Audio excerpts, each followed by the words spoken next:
Hi! In this video we're going to be talking about ACR meetings and permanency hearings.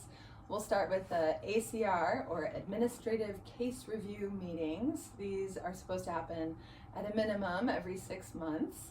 And like we've talked about in some of our other videos, there's the way things are supposed to go, and then there's everyone's individual experience. So we'll just go down and talk about what these ACR meetings were like for each of you. So the bio mom had her own separate meeting at first with the caseworker, and there were other people in the room. I can't remember who was all in there. And they would go over her progress. We were not in the room with her. It was private. They would go over her information and progress and what she needed to do. And then they gave us a time to come in, and I usually brought our foster daughter with, and then I would give updates on how she was doing and any medical changes or just progress that she was doing, because she was an infant, like all the growth that she was having and things like that. So it was really short. And so yeah, during that meeting I usually let bio mom hold our daughter, and so that was kind of a time for them to connect as well, even though it wasn't like a scheduled visit or anything. And so you were together for your we were together for that part of the meeting, and so okay. And were they about every 6 months? I honestly can't remember. I felt like they were more frequently. It could have been every 3, but I don't remember. Yeah. Mm-hmm. Okay. How about you, Kristy? For mine were not in person. Mine were always over the phone. Is that because of COVID? I think so, and because we live in 2 different towns. I think so too.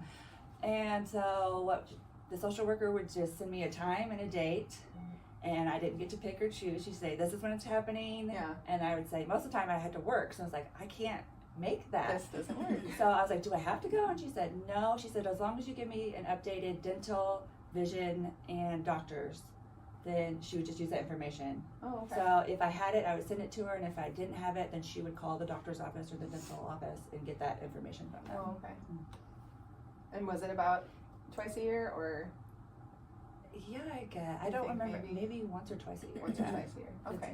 So not super often. I could call her afterwards and see how everything went, and she would give me an update. So. Oh, okay. Yeah. All right. How about you, LaRae?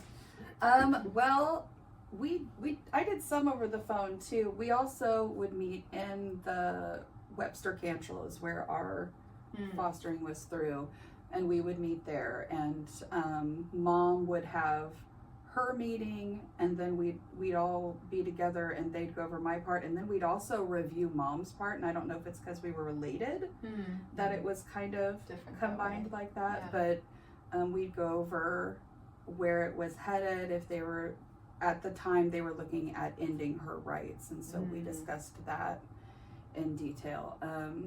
And the little boy was with us through all that coloring and such at those meetings. Okay.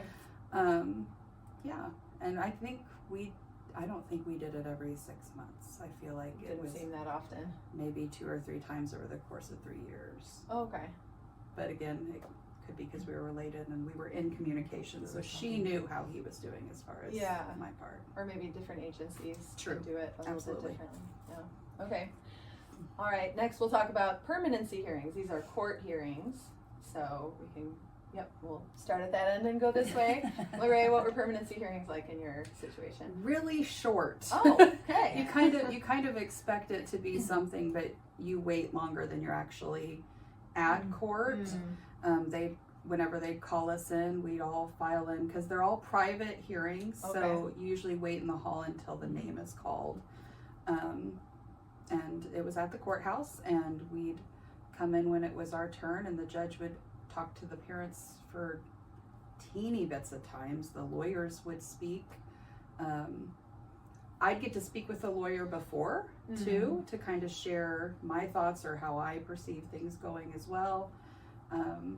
But yeah, like 5-10 minutes tops, and you're out.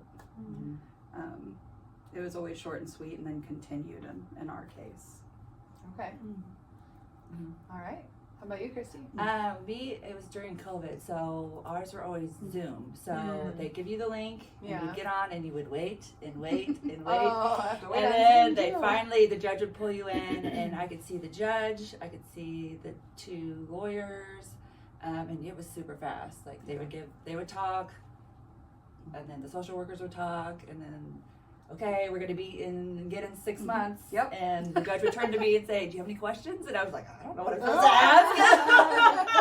I would say, "No, no, sir, No, we don't. Your Honor." I was like, "What Your do I Honor? address them as?" And then someone said, "Your Honor." I was like, "Oh, okay, yeah, Your Honor." Right, So I said, "Sir" at first. I was like, "Oh, I should." Your Honor. Yeah, no, right.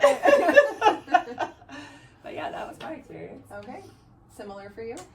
As far as from what my husband told me, I never went to the court okay. hearings, but he would, same thing, he would wait in the hallway and usually wait with Biomom. Oh. So they would have a conversation, and he said that was very awkward, Yeah. because you're waiting and waiting and waiting and waiting and waiting. And So then, how you doing? so, I mean, he said it was always cordial conversation, but just, it's awkward. It's an awkward thing. Yeah. And then, like LaRae said, it's just very short. I think you just wait longer than you're actually in the courtroom. For sure. Okay. So there's some insight on ACR meetings and permanency hearings.